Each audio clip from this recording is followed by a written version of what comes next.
नमस्ते नमस्ते नमस्ते शुभ बिहानी कोरिया नेपाल टुरिज्म च्यानल हेरेर बस्नुभएका सम्पूर्ण मेरा आमा बुबा साथीभाइ दाजुभाइ दिदीबहिनीहरू कोरियामा अहिले अत्यन्तै चिसो मौसम छ।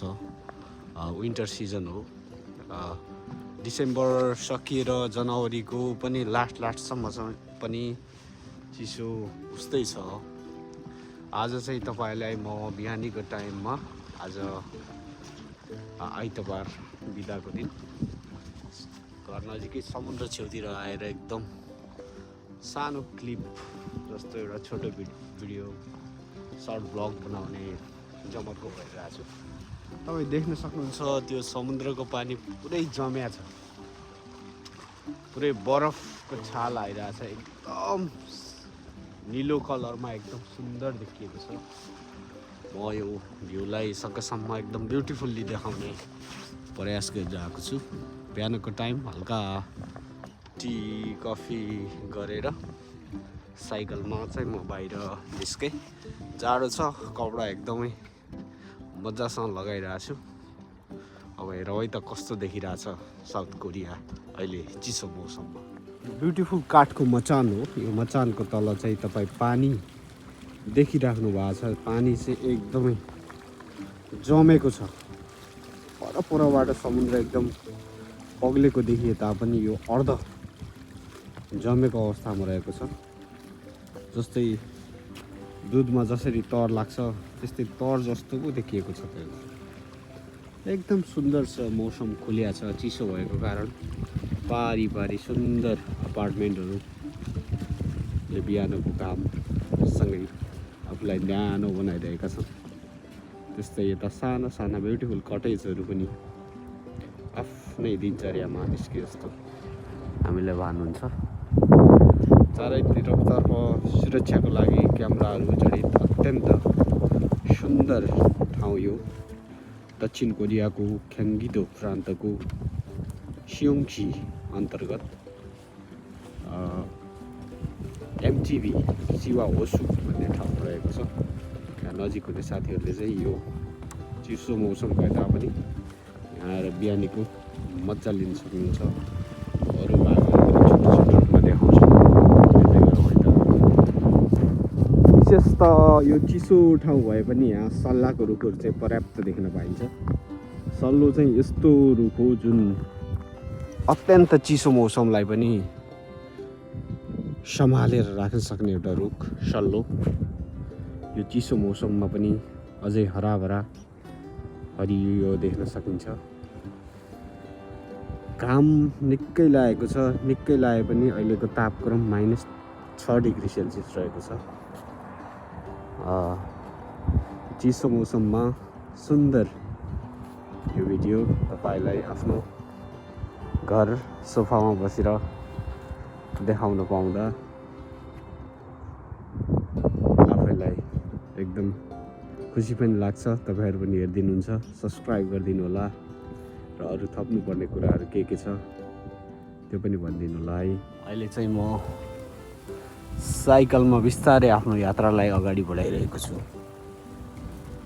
छेउमा भएका फुलहरू यो चिसोले गर्दा चाहिँ सुक्खा देखिएका छन्। त्यस्तै केही अगाडि गयो भने चाहिँ अत्यन्तै सुन्दर पुल बनाइएको छ जुन साइकल यात्री र पैदल यात्रीको लागि हो।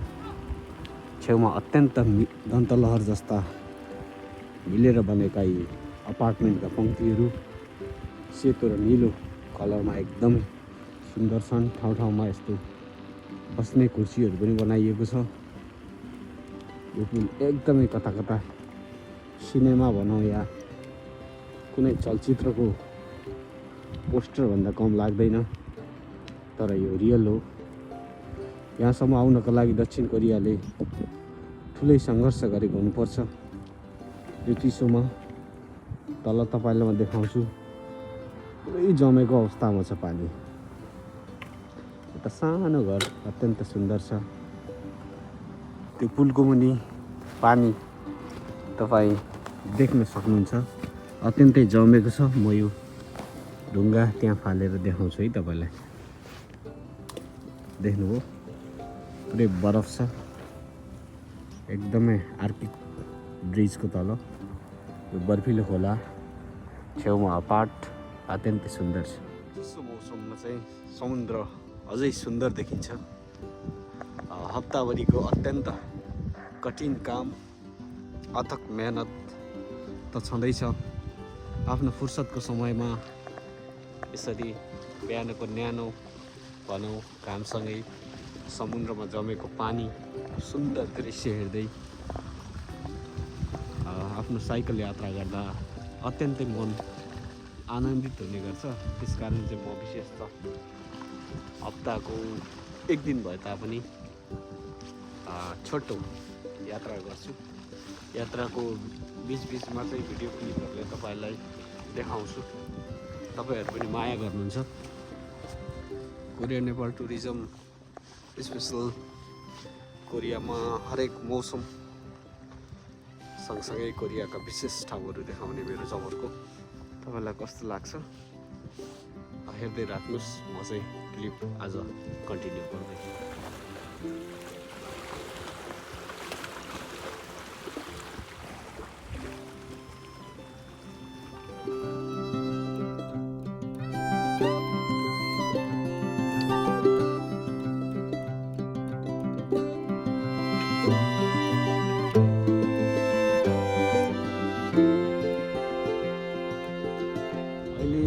चाहिँ म यात्राको क्रममा नजिकै रहेको खपोक्सम कछुवा जस्तो देखिने टापुमा आइपुगेको छु।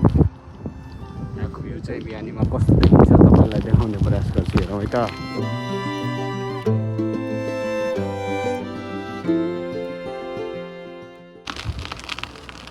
मौसम अत्यन्त चिसो छ। यो चिसोको बावजुद पनि तपाईँलाई कोरिया देखाउने मेरो प्रयास कस्तो लाग्छ न्यानो लाइक कमेन्ट गरिदिनु होला। अहिले चाहिँ म फेमस खपोक्सम भन्ने ठाउँमा आइपुगेको छु। यो चाहिँ स्पेसल्ली गर्मीमा चाहिँ पौडी खेल्न र समुद्रको छालसँगै स्की खेल्न बनाइएको ठाउँ हो। अहिले चाहिँ चिसो छ। चिसोमा पनि यसलाई स्केटको रूपमा बनाइएको छ अरे भन्दा सुनेको छु। एकदमै चिसो छ। मेरो हात चाहिँ झर्ला जस्तो भइसक्यो। पानी पुरै जमाइएको छ। अत्यन्त सुन्दर छ है यो ठाउँ।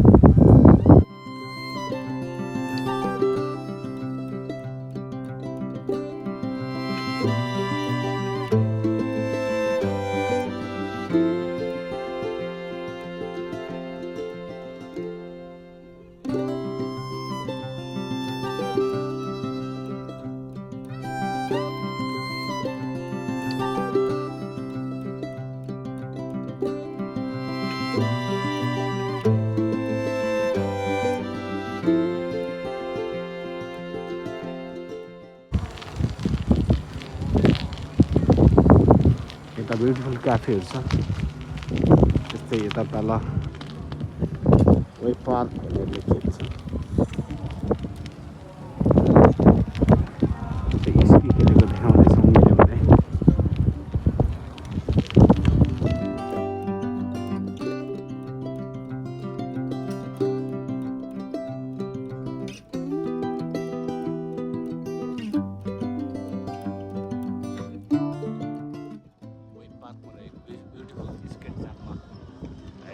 यहाँ चाहिँ केही समयको लागि चाहिँ बच्चाहरूलाई चाहिँ स्केट गर्नलाई बनाइएको रहेछ।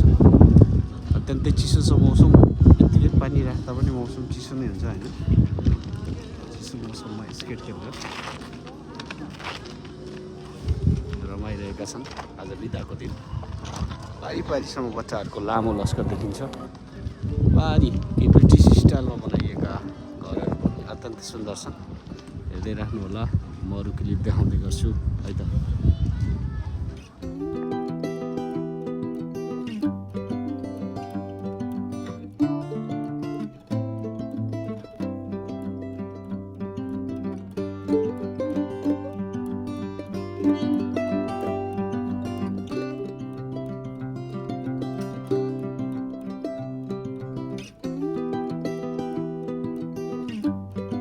चिसोले एकदम हद पार गरिरहेछ। बाटोतिर तपाईँ देख्न सक्नुहुन्छ एकदम जमेको यो चाहिँ बस प्रतीक्षालय हो। यसलाई पनि चिसोको कारण चाहिँ अहिले प्लास्टिकले बारेर अत्यन्त न्यानो बनाइएको छ। कोरियामा चिसो मौसममा बस स्टेसनमा पनि विशेष त तात्ने कुर्सीहरू र एसी फ्यानहरूको पनि एकदम राम्रो व्यवस्था गर्दै गइरहेको देख्न सकिन्छ। यहाँको डेभलपमेन्टलाई चाहिँ मान्नैपर्छ।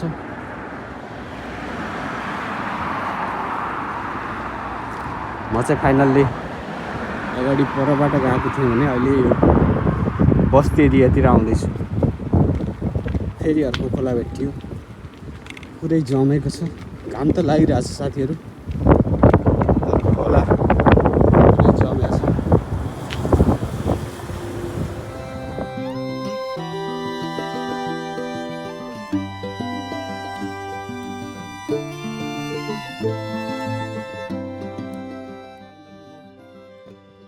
फर्किसकेको छु। कस्तो लाग्यो मेरो video? Like, comment, share, subscribe गरिदिनु होला। Thank you so much. चिसोले गर्दा बोल्न सकेको छैन।